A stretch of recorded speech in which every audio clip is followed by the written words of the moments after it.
Subscribe करें और bell दबाएं ताकि कोई खबर रह न जाए।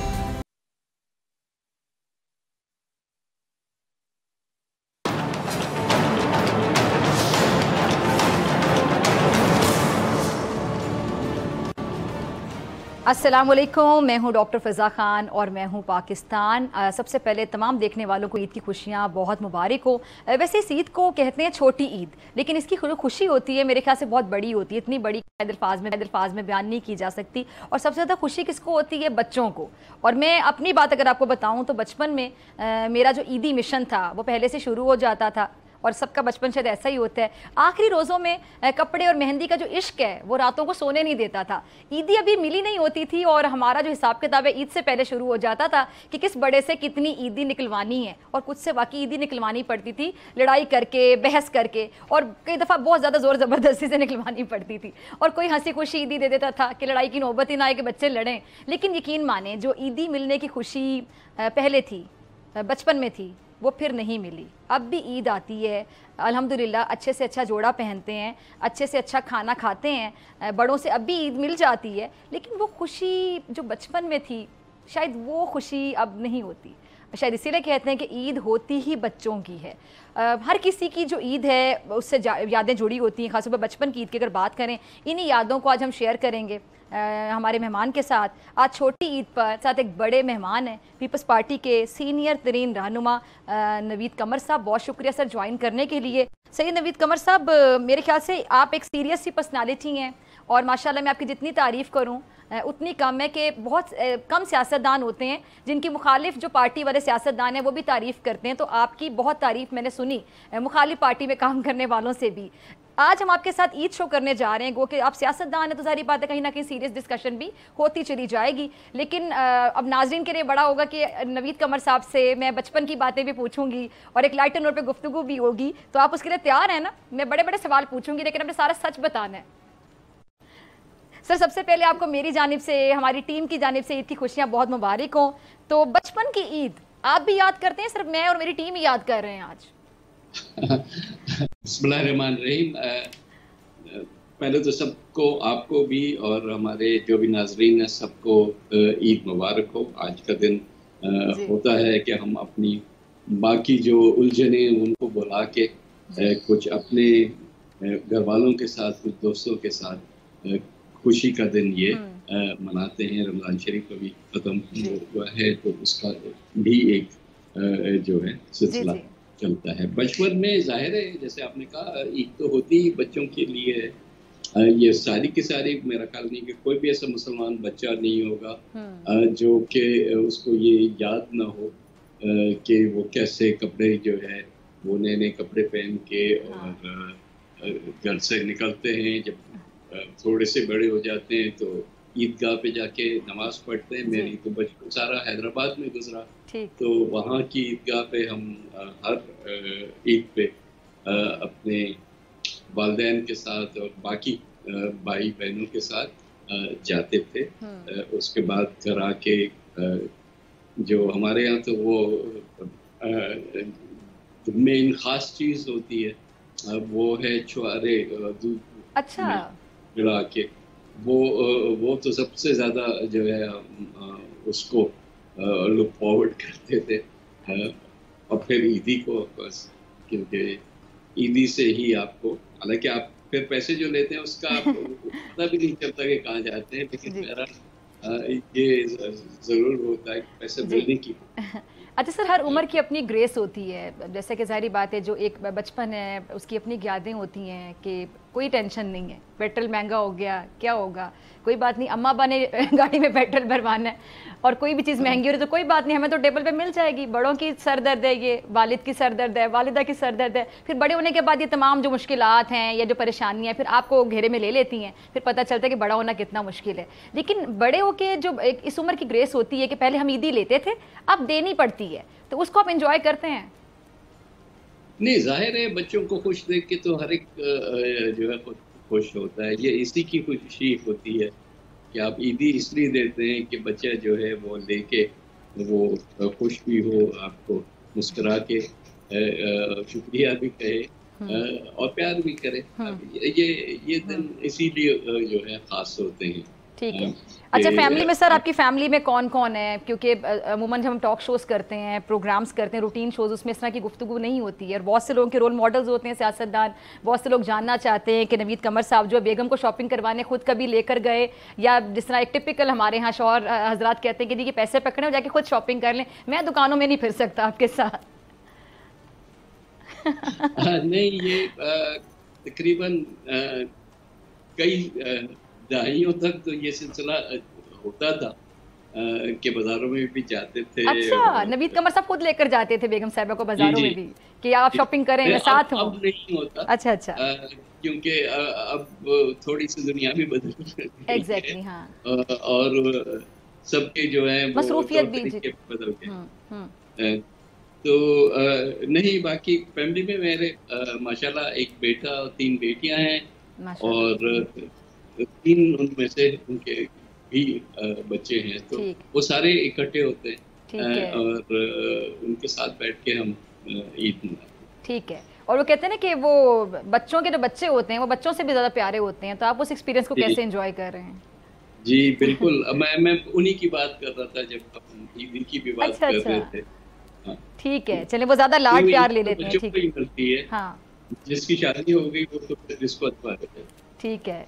और अक्सर हम देखते हैं कि अक्सर घर में जो बहुएं होती हैं, इवन बेटियां भी जब आती हैं मैके में, तो बड़ा इस बात से नाराज हो रही होती है, कई बार बड़ी वो मजाक में बात चल रही होती है कि भाई आपने दादा दादी नाना नानी ने बच्चे की तरबियत नहीं होने दे रहे, क्योंकि बच्चे को जब भी डांट पड़ना शुरू होती है दादा दादी नाना नानी तहफ़्फ़ुज़ देने के लिए आगे आते हैं। नहीं, इसको कुछ नहीं कहना, ये घर घर की बात है। इसीलिए तो होते हैं दादा दादी जी। और उनको भी पता था हमने कहाँ जाके बचना है, वो प्रोटेक्शन लेने के लिए जाते भी दादा दादी के या नाना नानी की गोद में है। ठीक, बिल्कुल। डिसिप्लिन करना जो है वो तो माँ बाप का काम होता है ना। जी जी। बाकियों का तो काम होता है उनको और जो है लाड प्यार। ठीक है। अच्छा नवीद कमर साहब, बचपन का कोई ईद का ऐसा वाकया जो आपको अभी तक याद आता हो? क्योंकि बहुत से वाकयात ऐसे होते हैं जो दिन की मुनासबत से हमारी यादों में घर कर लेते हैं। जैसे कि मैं अक्सर कहती हूँ कि कोई परफ्यूम ऐसा हो कि आपने एक ज़माने में वो परफ्यूम बहुत ज़्यादा यूज़ किया हो, तो अक्सर आपको उसकी खुशबू कहीं महसूस हो तो आपको वो ज़माना याद आ जाएगा कि मैं कॉलेज में या जब मैं यूनिवर्सिटी में था तो मैं इस तरह का परफ्यूम इस्तेमाल करता था। आपकी मेमोरीज फ़ौरन रिकॉल हो जाती हैं। तो आपका कोई ऐसा वाकया जो ईद आती है आपको चांद रात हो और ईद अनाउंस हो तो आपको याद आ जाता हो, सालों पुराना कोई वाकया?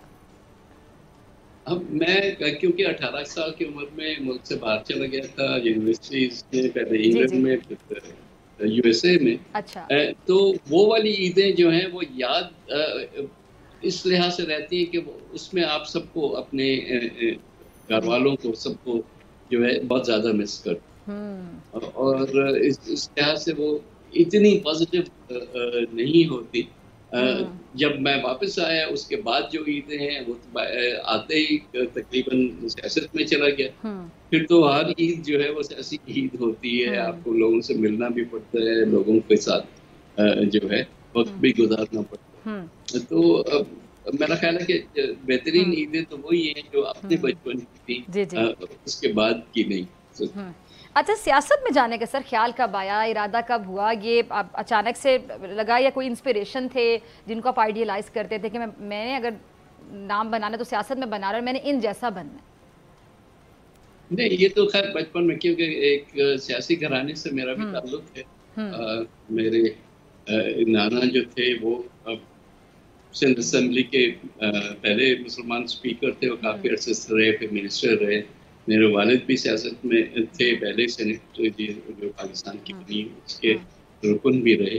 तो घर में तो जो है वो माहौल ही सियासत का होता है। हम बचपन में जब खेलना भी करते थे तो हम आपस में इलेक्शन खेला। अच्छा। तो उस लिहाज से इलेक्शन और सियासत जो है वो तो हमारे पूरे माहौल का हिस्सा थी, पूरा हमारे बचपन का हिस्सा थी। तो इट वाज इनेविटेबल किसी न किसी पॉइंट पे। हालांकि मैं कंप्यूटर साइंस में ग्रेजुएट किया, उसके बाद मैं कैलिफोर्निया में जो सिलिकॉन वैली है वहाँ काम कर रहा था और अच्छा खासे पोजीशन पे था, लेकिन एक पॉइंट आता है जब आप कहते हैं कि वापस जाना चाहिए। तो तकरीबन उस पॉइंट पे हम फैसला हुआ कि मैं वापस आऊँगा, और वापस आते ही पहला इलेक्शन आया, वो 1988 था, और उसमें मैं MPA बना, और उसके बाद हर इलेक्शन जो है अल्लाह के से और लोगों की मेहरबानी से मैं लड़ता भी आया हूँ और जीतता भी आया हूँ आज। ठीक। और मेरे ख्याल से आपके मुखालिफिन को भी बात अच्छी तरह से पता है कि आपकी वैल्यू क्या है बतौर सियासतदान। नून लीग से भी आपको ऑफ़र आई थी, बड़ा वो पसंद करते हैं, तो जब इस तरह ऑफ़र्स आती हैं तो क्या पहली सोच जहन में क्या आती है?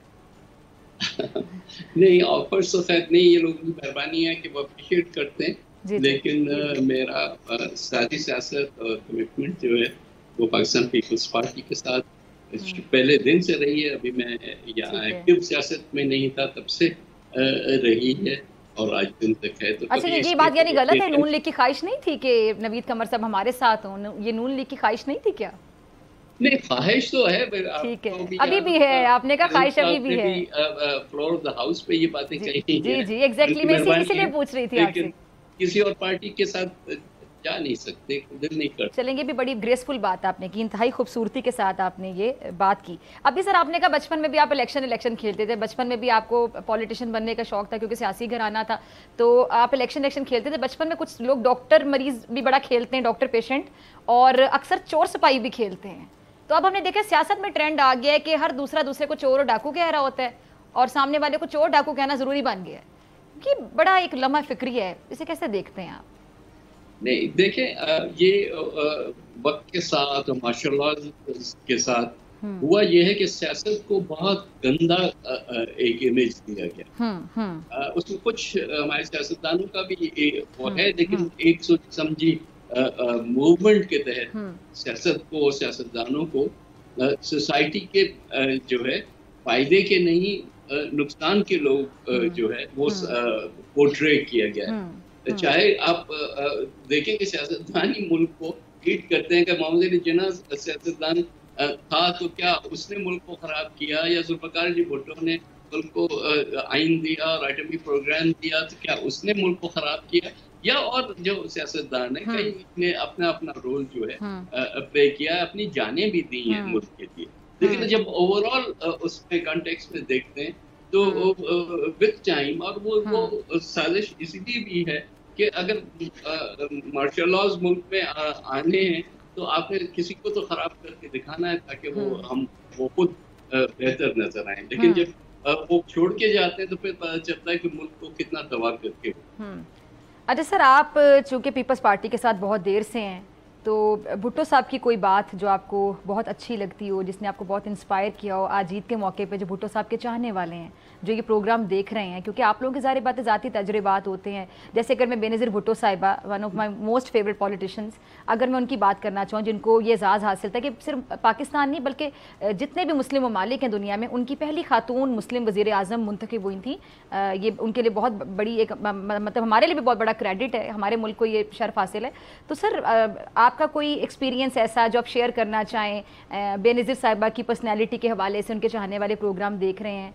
भुट्टो साहब,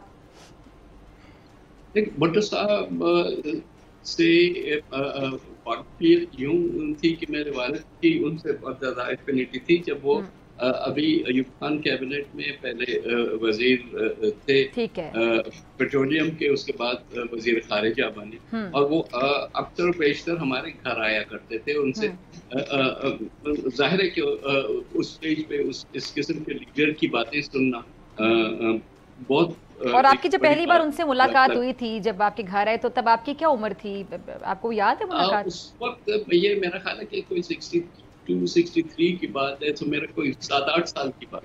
अच्छा। उसके बाद पूरा जो भी पीरियड गुजरा उनमें उनसे अक्सर या अपने घर पे या कहीं पब्लिकली मुलाकात होती थी, लेकिन जाहिर है हम बच्चे थे, वो बड़े लीडर थे, उस डिस्टेंस पे होती थी। मोहतरमा बेनज़ीर भुट्टो साहिबा शहीद के साथ तो जाहिर है मेरी सारी सियासी तरबियत उनके साथ हुई। ठीक है।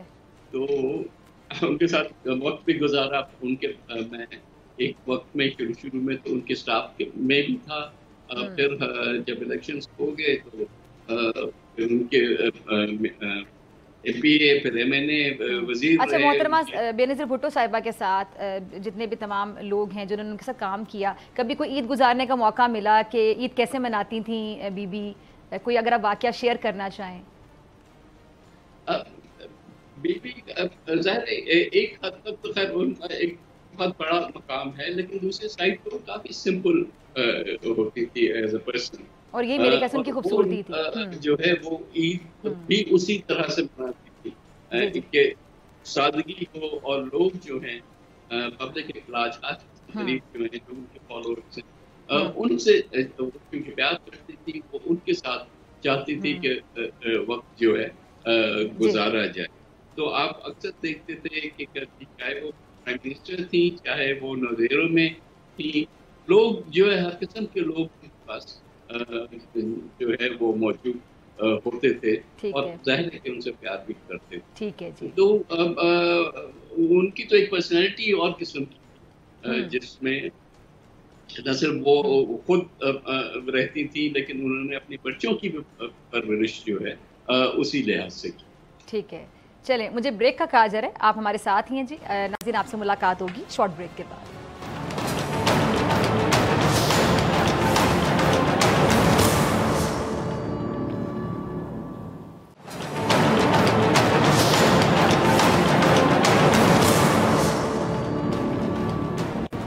वेलकम बैक नाजरीन। ईद का प्रोग्राम है, तमाम देखने वालों को जिन्होंने अभी बोल न्यूज़ लगाया है, मेरी जानिब से, मेरी टीम की जानिब से ईद की खुशियां बहुत मुबारक हों। नवीद कमर साहब आज हमारे साथ मौजूद हैं। आज ज़रा सियासत से हट के उनसे बातें हो रही हैं कि बचपन में ईद कैसे गुजारते थे, ईदी लेना ज़्यादा अच्छा लगता था, बड़े हो के ईदी देना अच्छा लगता है। बहुत सी बातें की ब्रेक से पहले भी, लेकिन चूँकि सियासतदान हमारे साथ हो, सियासी मंजरनामे पर कोई ना कोई बात ज़रूर हो जाएगी। अच्छा, इससे पहले कि ज़रा आगे सियासत के हवाले से मैं बात करूँ, नवीद कमर साहब, ब्रेक से पहले हम बात कर रहे थे भुट्टो साहब, बेनज़ीर भुट्टो साहिबा के हवाले से। ज़रा ये बताइए कि जो दूसरी सियासी जमातें होती हैं उनमें भी आपका इख्तिलाफ उस जमात से हो सकता है, नज़रिए से हो सकता है, लेकिन बहुत सी ऐसी शख्सियात होती हैं जिनका चाहे नज़रिया आपसे मुख्तलिफ हो सियासत को लेकर, या वो दूसरी मुखालिफ जमात में हो जिनके खिलाफ आप इलेक्शन लड़ते हैं, लेकिन उनमें भी कुछ ऐसे रोल मॉडल्स होते हैं जिनकी मुखालिफिन भी, या सियासी मुखालिफिन कह लें, तो तारीफ़ के बगैर नहीं रहते हैं। तो दूसरी मुखालिफ पार्टियों में अगर मैं नून लीग की बात करूँ, PTI की बात करूँ, MQM की बात करूँ, किसी भी पार्टी की, जमात इस्लामी की, JUI की, कोई दो चार नाम ऐसे सियासतदानों के जिनकी उसूलों की सियासत पर आप उनकी तारीफ़ करना चाहें, या नवीद कमर साहब उनकी तारीफ़ के बगैर रह ना सकें आज? मेरा ख्याल है कि ये इसलिए मुश्किल सवाल है कि बहुत सारे हमारे दोस्त होते हैं। सियासत जो है वो जो आप अखबारों में पढ़ते हैं वो तो अलग होती है, लेकिन सियासत का मकसद होता है इंटरपर्सनल रिलेशंस रखना।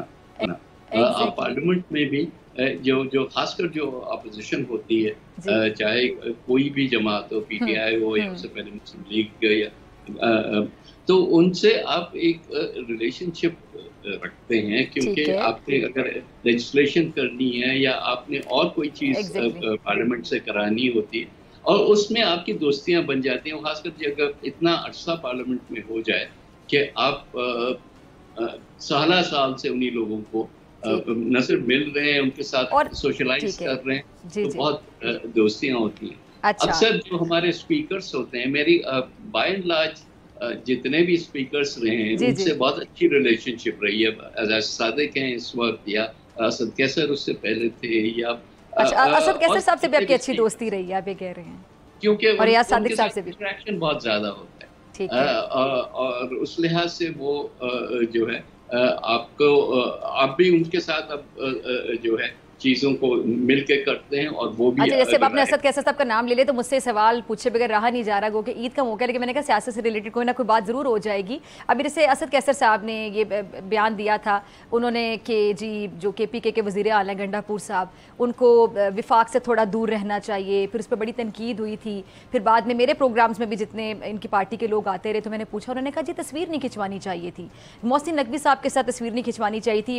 ये बाकायदा मेरे प्रोग्राम में किसी ने उनका नाम लेके बात की। फिर मैंने पूछा कि आपको मोहसिन नकवी साहब के साथ तस्वीर खिंचवाने पे इख्तलाफ है? उन्होंने कहा जी हमें एतराज़ है। PTI से पता नहीं कौन थे, मैं नाम शायद भूल रही हूँ। अच्छा, फिर शोएब शाहीन साहब ने शायद ये बात की थी पिछले दिनों में। तो आप फिर कभी समझाते नहीं एक दूसरे को, जब अच्छी दोस्ती होती है, चाहे नज़रियाती इख्तलाफ होता है, सियासी पार्टी मुख्तलिफ होती है, लेकिन कभी फ़ोन करके बताया कि मेरा मशवरा ये है, ज़ाती हैसियत में, पार्टी के हवाले से मैं बात नहीं कर रहा, कभी एक दूसरे को समझाने का मौका भी आता है? इस तरह का रिलेशनशिप आप लोग शेयर करते हैं सियासतदान?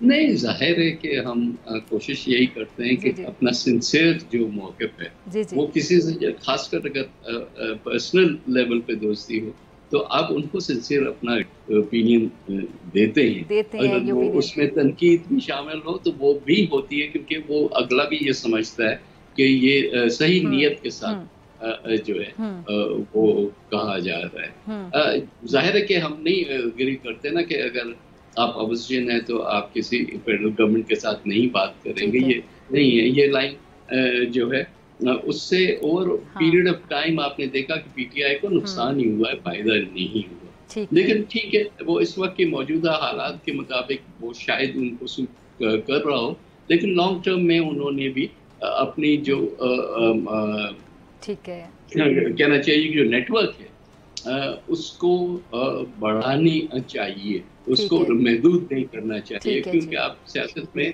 कभी भी अकेले नहीं लड़ सकते। आपको जो है वो ज़रूरत पड़ती है, चाहे वो आप सिर्फ़ ऑपोज़िशन की यानी जमात हो। मुफाहमत की पॉलिसी ज़्यादा काम आती है अगर आप अपना ज़्यादा लंबा करियर या लंबी इनिंग्स खेलना चाहते हैं सियासत में, तो मुफाहमत की सियासत ज़्यादा ज़ाहिर बेहतर है होती है। कहीं न कहीं आप हर जी। एक के साथ नहीं भी करें तो कुछ लेवल्स पे तो आपको करनी पड़ती ठीक है। है। ठीक तो है। सियासत ने यही हमें सिखाया है कि ठीक है। It's out of the possible. तो नवीद कमर और साहब तो जो ये ठीक है, मौलाना फजलुर रहमान साहब ने भी हमेशा इसी तरह की सियासत की है और उस पर उन पर तनकीद भी होती रही। इस बार वो ज़रा नाराज़ हो गए। अब ये क्या देखते हैं आप, ईद के बाद का जो मंजरनामा होगा आपको क्या लगता है? क्योंकि हमें इस्तेहकाम की तरफ जाना है और ये बात बच्चा बच्चा जानता है कि माशी इस्तेहकाम भी कहीं ना कहीं जुड़ा होता है सियासी इस्तेहकाम के साथ। इलेक्शन हो गए ठीक है, उसके बाद सियासी इस्तेहकाम आना चाहिए, लेकिन आगे हम देखते हैं कि जी कुछ पार्टियाँ जो कि ग्रैंड अलाइंस की बात कर रही हैं आगे आएंगे और ईद के बाद दमादम मस्त कलंदर होगा, सड़कों पर फैसले होंगे, इस तरह के बयान हम सुन रहे होते हैं। क्या होगा फिर आगे, क्या देखते हैं आप एक ज़ीरक सियासतदान हैं, आपका तजर्बा है, तजर्बा क्या कहता है? नहीं, मेरा ख्याल है कि ये दोनों चीज़ें एक तो साथ साथ चलती हैं। मईशत पॉलिटिकल स्टेबिलिटी के बगैर नहीं चल सकती, अब पॉलिटिक्स जो है वो माशी स्टेबिलिटी के बगैर नहीं चल ठीक है। सकती। तो उसको ये बड़ा फाइन लाइन है जिसपे हुकूमत वक्त ने हमेशा चलना होता है। ठीक है। और उसको संभल के जाहिर है कि आपको मुश्किल फैसले भी करने पड़ते हैं, अनपॉपुलर फैसले भी करने पड़ते ठीक है। हैं, जिसकी वजह से कुछ हद तक जो है पब्लिक जो है नाला भी होती है। लेकिन at the end of the day अगर आप ये बात समझा सके पब्लिक को कि भाई अगर डॉक्टर आपको कड़वी गोली दे रहा है तो वो आपकी जो है सेहत को बेहतर करने के लिए दे रहा है, तो उस लिहाज से वो कम्युनिकेशन बहुत जरूरी है। आपने एक अहम पॉइंट छेड़ा सर। जी जी, अलायंसेस आप अपनी बात मुकम्मल कर लीजिएगा। जी जी। तो टफ टाइम दे सकते हैं ये अलायंस आगे जाके हुकूमत को? नॉर्मल एक तरीका है, जाहिर है कि ऑपोजिशन में साथ बैठे तो ऑपोजिशन की कोई ना कोई अलायंस तो बनती है, वो चले आगे ना चले, वो नीचे इलेक्ट्रल उसमें जाए या स्टेट एजुकेशन में जाए, वो तो बात की बात है ना। फिलहाल तो आपको जो है वो एक दूसरे के साथ काम करने के लिए एक रिलेशनशिप बनानी पड़ती है, तो दैट इज नॉर्मल। ठीक है, ये बिल्कुल नॉर्मल बात है। अच्छा नवीद कमर साहब, क्या लगता है कि कभी ये जो सियासतदान जो अक्सर हम देखते हैं कि जी उसूलों की सियासत है, अब ये वोट के हवाले से बात हो रही है, ये क्यों ऐसा होता है कि हमारे यहाँ हारने वाला कभी भी अपनी हार को तस्लीम नहीं करता है? ये पिछले दिनों में मैंने प्रोग्राम में काफ़ी डिटेल से बात की ये टर्की की कि हम तैयब उर्दवान से, हमारे यहाँ बहुत से सियासतदान उनको रोल मॉडल समझते हैं, उनकी तारीफ़ के बगैर नहीं रह सकते हैं, उनको अक्सर कोट करते हैं। उर्दवान को देखें तो उनसे फिर ये भी सीख लें कि उन्होंने अपनी शिकस्त को कैसे तस्लीम किया। मुझे इतना अच्छा लगा कि उन्होंने कहा कि अब हम बारीक बीनी से अपने अंदर झांकेंगे कि हमसे कहाँ गलतियाँ हुई हैं, और उन्होंने एक बड़ी अच्छी बात ये की कि ये जो हार है ये हमारा टर्निंग पॉइंट है। मतलब उसको कितना पॉजिटिवली देखा।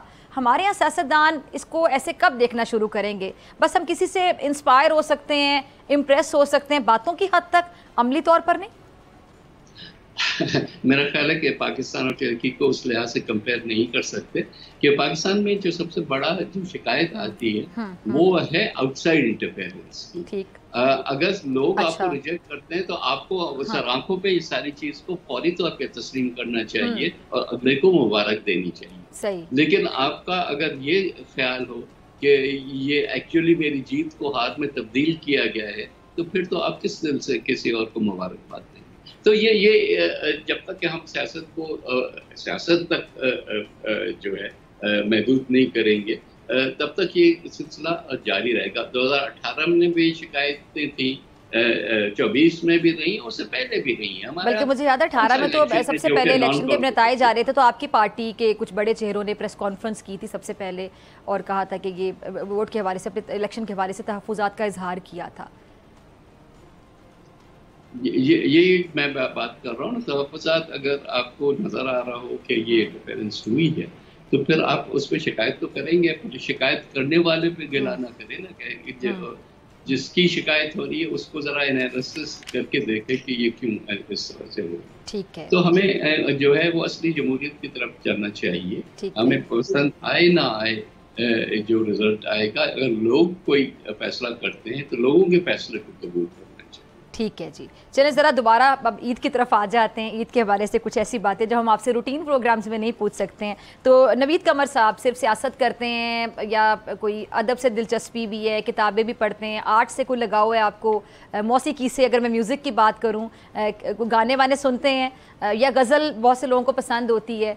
आज ज़रा इस हवाले से अपने चाहने वालों को, अपने नाजरीन को आगाह कीजिएगा कि किसको सुनते हैं शौक़ से, अगर मौसीकी में दिलचस्पी है तो। देखिए, जहाँ तक मौसीकी का ताल्लुक है वो तो across the board, classical music, western, यानी आप म्यूजिक लवर हैं। हमारी जो है क्लासिकल म्यूजिक, वहाँ से लेके तमाम जो कव्वाली और फिर गज़ल, अक्रॉस द बोर्ड, बिल्कुल ही जो फिल्मी तो नहीं कहूँगा लेकिन बिल्कुल हिप हॉप स्टाइल वाले जो हैं, उसको एक लिमिटेड हद तक। तो मौसीकी का तो जहाँ तक ताल्लुक है वो हर किस्म की म्यूजिक जो माहौल है। अच्छा, फिर भी कोई आपको अगर मखसूस कोई सिंगर्स एक दो मैं जानना चाहूँ कि कौन आपको पसंद है, किनको आप ज़्यादा शौक से सुनते हैं? आजकल के जो सिंगर्स हैं, मेरा ख्याल है आबिदा परवीन उसमें सबसे ज़्यादा स्टैंड आउट करेंगी, चाहे वो गज़ल हो चाहे वो सूफियाना कलाम हो, बहुत ज़्यादा।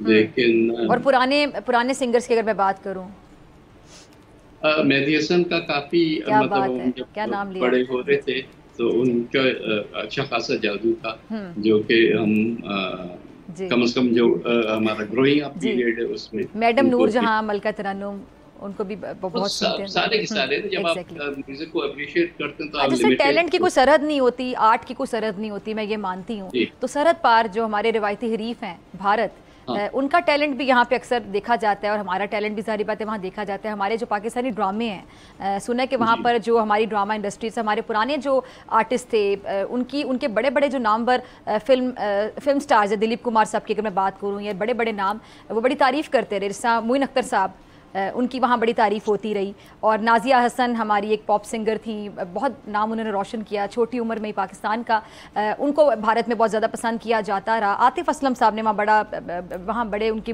फिल्म के गाने गाए। तो आपको सरहद पार से भी कोई अगर टैलेंट पसंद, उसका भी आप जिक्र कर सकते हैं? नहीं, ये इसमें कोई शक नहीं कि अक्रॉस द बोर्ड, बल्कि इंटरनेशनली भी कोई ऐसी लिमिट नहीं होनी चाहिए। ज़ाहिर है आर्ट है सर, लेकिन भारत की तरफ से अब ये लिमिट्स लगाई जाना शुरू हो गई हैं। आपने देखा होगा कि पैदर पे ऐसे वाकयात पेश आए कि टैलेंट एक ऐसी जिसकी कोई सरहद नहीं होती, लेकिन उन्होंने वहाँ पे भी सरहदें लगा दी। जिस तरह कि हमारे कुछ सिंगर्स, हमारे कुछ फिल्म स्टार्स, जिनको वहाँ पर किस किस्म के रवैये का सामना करना पड़ा, आपको याद होगा। बल्कि मुझे याद पड़ता है कि किसी की किताब की रूनुमाई थी और जब स्याही फेंकने का वाकया पेश आ गया था, आपको याद होगा, इस तरह के वाकयात का भी सामना करना पड़ा हमारे यहाँ से लोगों को वहाँ जाकर, जो कि बहुत ही अफसोसनाक है। जी, बदकिस्मती से हिंदुस्तान में बहुत सारी जो है वो तब्दीली आ चुकी है रिसेंट टाइम्स में। जब से मोदी गवर्नमेंट आई है, बीजेपी ने एक एंटी नॉन हिंदू जितने भी हैं, चाहे मुसलमान हो चाहे क्रिश्चियन हो गए, उनके खिलाफ एक माहौल बनाया है, और जिसकी वजह से वो किसी भी इस किस्म के टैलेंट को टॉलरेट करने को तैयार नहीं है। तो वो हिंदुस्तान जो है, ये वो हिंदुस्तान नहीं है जिससे आज से 20 साल पहले था। वहाँ एक टॉलरेंस भी थी, एक दूसरे की जो है इज्जत भी होती थी। हमारा भी जब भी जाना हुआ तो एक पॉजिटिव मैसेज भी लेके गए और वहाँ से भी मैसेज लेके आए। लेकिन आज का जो माहौल है उसमें ये चीज़ें मुझे बहुत मुश्किल लगती हैं कि लेकिन मैं जो बात कर रहा था कि जहां आप आर्ट की भी बात कर रहे हैं, हिंदुस्तान की जो फिल्म इंडस्ट्री है वो हमारी फिल्म इंडस्ट्री से ज्यादा जो है एस्टेब्लिश्ड है, और वहाँ टैलेंट जो निकलता है, वहाँ जो एक्टर्स एक्ट्रेसेस होते हैं वो उनका एक मकाम और होता है। हमारे लोग अभी आहिस्ता आहिस्ता वो शुरू कर रहे हैं। अनफॉर्चुनेटली हमारे पास ऑफ अगेन ऑन अगेन वाली सूरत हाल रही। हमारे यहाँ सिनेमा हाउसेस को डिस्करेज किया गया, कई और चीजें। जो ज़ियाउल हक पीरियड था वो हमारे लिए कल्चर की एक मौत इन अ वे हो गया, क्योंकि हुकूमत को लगा कि अगर ये कल्चर और आर्ट फैला तो शायद उनको एक थ्रेट ना हो। तो वो उस चीज से ये चीजें अगर कंटिन्यूटी ना हो और ये सिलसिला टूट जाए तो फिर दोबारा से वो क्रिएट करना जो है वो बड़ा मुश्किल होता है। तो हमने खुद भी काफी अपने आप को नुकसान पहुंचा। तो आगे आपको लगता है कि इसका रिवाइवल होगा, इस पर ध्यान दिया जाएगा, ये तरजीहात में शामिल होगा? देखिए टैलेंट तो है और ये डिनाइड नहीं है, इतना बड़ा मुल्क है, उसमें जाहिर है कि लोग निकलते हैं। सर टैलेंट तो बहुत है, बस मौके चाहिए, जाहिर बात है। बहुत हमारे यहाँ टैलेंट है, हमारे ही आर्टिस्ट जब वहाँ जाके काम करते हैं तो हमारे यहाँ ही अगर बाकी सिनेमा और ये रिवाइवल अगर इसका हो जाता है तो जितने मौके लोगों को मिलेंगे। टैलेंट तो मैं कहती हूँ हमारे इतना है कि टिकटॉक पे आप कभी टैलेंट देख लें कि ऐसे ऐसे बच्चे ऐसी वहाँ पे वीडियोस लगा रहे होते हैं कि आप हैरान रह जाते हैं कि इन्होंने कहाँ से सीखा ये काम। हमारे यहाँ प्रॉपर अकेडमीज तो इस चीज़ के लिए उस तरह नहीं काम कर रही जिस तरह अगर हम आप अभी भारत का जिक्र कर रहे थे। नहीं सही बात है कि हम अनफॉर्चुनेटली हमारे पास आर्ट और कल्चर को हम वो अहमियत नहीं देते जो कि देनी भी चाहिए और मुल्कों में होती है। हाजी सर फेवरेट अदाकार कौन रहे आपके, अदाकार और अदाकारा अगर मैं जानना चाहूँ? मेरा ख्याल है कि मैं अगर यहाँ पे सब कॉन्टिनेंट में देखूँ तो शबाना आज़मी को मेरे काफी हाई करता हूँ इन टर्म्स ऑफ एक्टिंग। तो दुनिया में तो कई सारे और हैं जो अच्छा, अगर आपके कभी जहन में आया कि कोई ऐसा सियासतदान जिसका ताल्लुक किसी भी पार्टी से हो सकता है, नून लीग से हो सकता है, पीटीआई से हो सकता है, जेयूआई से हो सकता है, कि जिसके बारे में आप बाकायदा ये हसरतन कहें कि काश ये हमारी पार्टी में होते तो हमारी पार्टी को कितना फ़ायदा होता है इनके होने से, कोई ऐसा सियासतदान? अब फिर आप कहेंगे मुश्किल सवाल पूछे।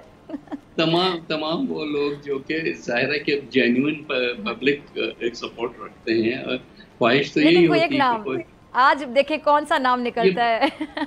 ये बड़ा मुश्किल हाँ तो मुश्किल सवाल है। तो लेकिन आपको ही तो ऐसा नाम होगा, आप कौन सा उनको जाके कहने जा रहे हैं कि शामिल हो जाएं? और जारी बात अगर आपकी ख्वाहिश है तो हो सकता है शामिल ही हो जाए आपकी पार्टी में। नहीं, इस वक्त मैं किसी को भी सिंगल आउट नहीं करूंगा। हमारी ख्वाहिश ये होगी कि जितने भी आ सकें वो जरूर है। ठीक है। वैसे किसी की तारीफ करना इतना मुश्किल तो नहीं है सर, मैंने ये तो नहीं कहा कि कौन आपको बुरा लगता है। मैंने की ना आपके सामने, मैंने नाम भी लिए, लेकिन जहाँ तक किसी को जाके ये ख्वाहिश करना कि आप हमारे साथ आ जाएं, ऐसे कई लोग हैं। अच्छा, ऐसे कई लोग होते हैं, मानते हैं। ठीक है जी, ठीक है। ईद के हवाले से सर कोई आप पैगाम देना चाहें? और ईद शो में हम ज़रूर ये रिक्वेस्ट करते हैं मेहमान की, फिर मेहमान पे छोड़ देते हैं। जैसे कि लास्ट ईद पे मुझे याद है कमर जमान कायरा साहब हमारे साथ थे, वो भी आपकी तरह बहुत ही ग्रेसफुल सी पर्सनालिटी। तो उनसे मैंने कहा गाना सुना दें, तो उन्होंने फिर मुझे शेर सुना दिया था, गाना नहीं सुनाया था। तो अगर आप गुनगुना के कुछ सुना दें तो क्या ही अच्छा हो जाए। लेकिन अगर आपको शेर सुनाना चाहें या कुछ भी कहना चाहें। नहीं, जाहिर है कि कमर जमान कायरा के साथ तो हम मिलके उन्हीं को फरमाइश करते हैं कि वो गाना सुनाएं। अच्छा, फिर कायरा साहब ने हमें गाना नहीं सुनाया। कायरा साहब ये देख लें, फिर आपने हमें तब गाना नहीं सुनाया था, नवीद साहब ने बता दिया कि आप गाना सुना देते हैं। जी जी, वो सुनाते हैं, मैं नहीं, कभी आपने किसी से भी नहीं ये सुना होगा। ठीक है। तो उस लिहाज से हर का अपना अपना एक टैलेंट होता है। कोई गाते हैं, कुछ कोई सुनते हैं और अप्रिशिएट, तो हम तो सेकंड वालों में से, पहले वालों में से। चलें फिर आप कोई पैगाम दे दें सर, ईद के मौके पे आप देखने वालों को कोई पैगाम देना चाहें। ईद के मौके पे जाहिर है कि पैगाम तो सबसे पहला ये होता है कि ये टाइम होता है, और आजकल के हालात में खासकर, कि हम उनका सोचें जो उस तरीके से ईद नहीं मना सकते जैसे हम मना।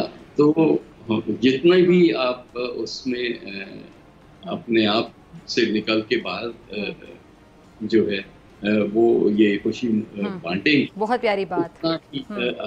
और सर जो बांटने से सुकून मिलता है, पगड़ी करेंगे वो सुकून आपको शायद लेने से इतना नहीं मिलता कि आप अपने लिए जो चीज़ें लेते हैं, अगर आप उन्हीं खुशियों में उन लोगों को भी शामिल कर लें जो कि उसको अफोर्ड नहीं कर सकते, तो आपका सुकून डबल हो जाता है, दुगना हो जाता है। बिल्कुल, और ऐसे ही होना चाहिए। हर एक अगर हम में से सोचे, ठीक है, मेरा ख्याल है कि परेशानियां कम हो जाएंगी। ठीक है नवीद कमर साहब, बहुत शुक्रिया, आपने आज ईद के मौके पर हमें वक्त दिया। और नाज़रीन, आप लोगों की ब्रेक के बाद, और ब्रेक के बाद मैं आप लोगों से अपने दिल की कुछ बातें करना चाहूँगी, शॉर्ट ब्रेक के बाद।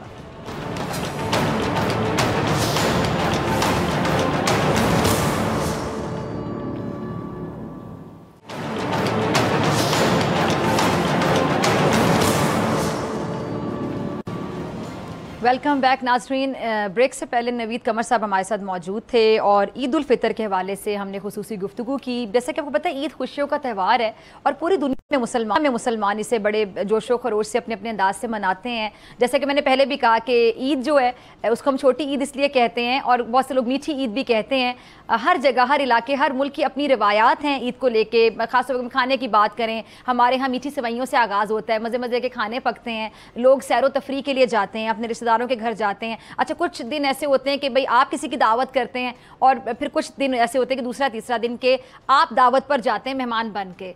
तो करना ही चाहिए, कि सब कुछ करना चाहिए, लेकिन ईद पर कुछ और भी आपको करना चाहिए। मैं आज आपसे ये अपने दिल की बात कहना चाहूँगी कि ईद के त्यौहार से पहले जो मुसलमानों की रमज़ान मुबारक के मुक़द्दस महीने के ज़रिए मुसलसल 30 दिन या अगर 29 रोज़े 29 दिन एक तरबियत होती है। वो तरबियत क्या होती है? आपको सिखाने के लिए होती है। मतलब हमने सिर्फ भूखा तो नहीं रहना 14-15 घंटे कि हमने खाना छोड़ दिया, हमने पानी पीना छोड़ दिया। हमने जो उससे लेसन लिया है, सबक लिया है, उसको अपनी ज़िंदगी में इम्प्लीमेंट कैसे करना है। जैसा कि हमने सब्र सीखा, हमने एहसास करना सीखा दूसरों का, रवादारी, एहतराम इंसानियत, दूसरों का हमने ख्याल कैसे रखना है। माफ़ी मांगने में पहल करने वाला बहुत बड़ा इंसान होता है।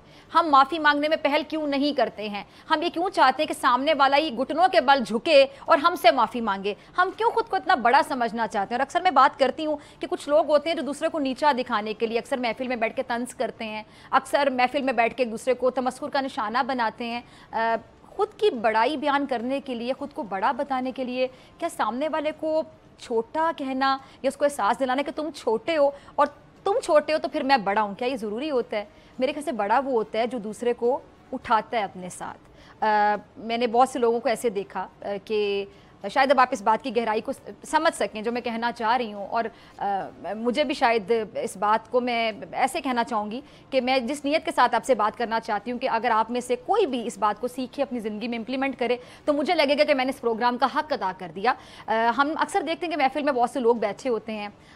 कुछ लोगों का रंग साफ़ है, गोरा रंग है। अब सबका रंग साफ़ नहीं होता। अगर मेरा रंग साफ़ है और किसी का रंग इतना गोरा नहीं है तो मैं कौन होती हूँ किसी को तंज करने वाली? हो सकता है कि मेरे अंदर एक खूबी और दूसरे के अंदर बहुत सी खूबियाँ हो जो मेरे अंदर ना हो। हम अक्सर ही देखते हैं कि अक्सर मजाक में दोस्त भी एक महफिल में बैठे हैं और अक्सर सांवली रंगत पर मजाक हो रहा है खुलकर, और वहाँ पे हम ये नहीं देख रहे होते कि हम 4-5 या 6-7 लोगों के ग्रुप में हो सकता है कि एक ऐसा हमारे दोस्तों में एक ऐसा दिल जिसकी मुसलसल हम दिल आज़ारी किए चले जा रहे हों, अपनी तरफ से मजाक कर रहे हैं, कह के लगा रहे हैं, और हम ये नहीं देख रहे कि जिस चीज़ के बारे में हम बात कर रहे हैं, जैसे कि सांवली रंगत की मैंने सिर्फ एग्जाम्पल दी, इस तरह के और भी बहुत से मामला होते हैं। हम ये नहीं देखते कि शायद वहाँ पर ऐसा कोई शख्स बैठा है जिसकी अपनी रंगत सांवली है, तो हम इनडायरेक्टली उसकी दिल आज़ारी कर रहे हैं। इसके लिए मेरे ख्याल से हिस्स की ज़रूरत है, एहसास की ज़रूरत है। तो आप एहसास करें एक दूसरे का। इसी तरह अक्सर मैं देखती हूँ कि बहुत से लोग अपने ब्रांडेड कपड़े और ऐसी चीज़ों की नुमाइश कर रहे होते हैं, और कई बार हम ऐसे लोगों के सामने इसकी नुमाइश कर रहे होते हैं जो शायद अफोर्ड नहीं कर सकते हैं।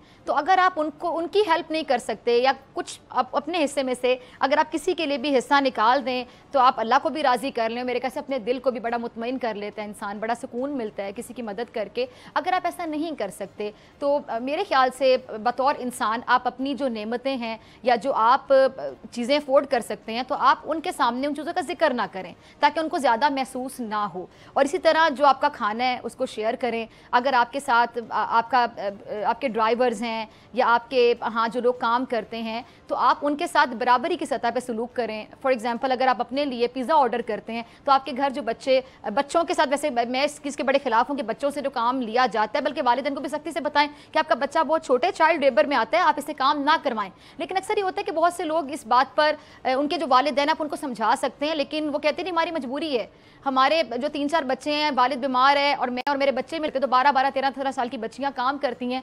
अगर किसी की मजबूरी है तो फिर आप अगर किसी को अपने घर में रखते हैं तो आप बेटियों जैसा सलूक करें, आप उनके लिए प्रॉपर ईद पर शॉपिंग करें, आप उनके लिए गर्मियों सर्दियों के जोड़े बनाएं जैसे अपने बच्चों के लिए बनाते हैं, उनको जूते लेकर दें, उनकी जो भी ज़रूरियात हैं वो पूरी करें, और हो सके तो उनके लिए तालीम का बंदोबस्त भी करें। अगर आप उनको स्कूल में एडमिशन नहीं करवा सकते तो आप घर में उनको बेसिक जो तालीम है वो सिखाएँ, ताकि इससे भी आपको भी सवाब मिले और उन बच्चों को भी आप कुछ सिखा सकें। और तमाम लोगों के साथ मेरे ख्याल से बराबरी का सलूक करने की कोशिश करें।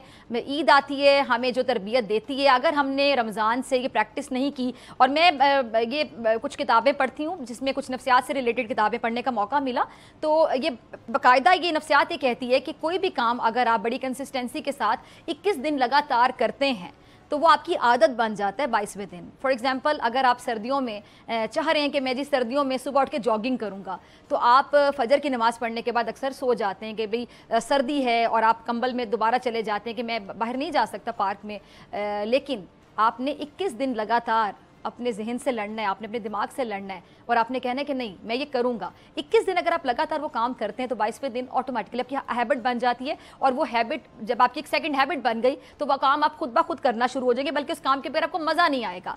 तो मैं ये कहती हूँ कि अगर आपने बड़ी नीयत के साथ, कंसिस्टेंसी के साथ 30 दिन एक बहुत अच्छे मुसलमान होने की प्रैक्टिस की, जिसके बारे में हमारे यहाँ अक्सर ये कहा जाता है कि जी हम 1 महीने के मुसलमान बन जाते हैं, बाकी 11 महीने हम उन चीज़ों की उस तरह परवाह नहीं करते जितने हम अच्छे इस 1 महीने में बन जाते हैं। अगर आपने 30 दिन बड़ी लगातार कंसिस्टेंसी के साथ, बड़े दिल से, अच्छी नीयत के साथ अब तमाम अच्छी आदत या हैबिट्स अपने अंदर पैदा करने की कोशिश की, तो मेरा ये ख्याल है कि अगले 11 महीने भी वो हैबिट्स और वो जो तमाम आदत हैं वो देखने वालों को नज़र आएंगी। अगर नहीं नज़र आती तो फिर मेरे ख्याल से एक ऐसा लम्हा है कि आपने अपने आप को देखना है, खुद एहतसाबी का अमल शुरू करें, फिर अपने गिरेबान में झांकें या शीशे के आगे खड़े हों और देखें कि मुझसे आखिर ऐसी क्या गलती हो रही है कि मैं इस चीज़ को नियतन नहीं कर पा रहा कि मैं इसको अगले 11 महीने इम्प्लीमेंट कर सकूं। और इसी पैगाम के साथ कि खुशियाँ बांटें, एक दूसरे का एहसास कीजिए और यकीन कीजिए कि जब आप किसी के लिए कुछ करते हैं तो सुकून आपको तभी मिलता है। इसी के साथ मुझे और मेरी टीम को दीजिए इजाज़त। तमाम देखने वालों को एक बार फिर से ईद की खुशियाँ बहुत मुबारक हों। आपसे मुलाकात होगी इंशाल्लाह अगले प्रोग्राम में, सेम टाइम सेम चैनल। अगर ज़िंदगी ने वफा की दुआ में याद रखिएगा, अपना बहुत ख्याल रखिएगा। अल्लाह की बात।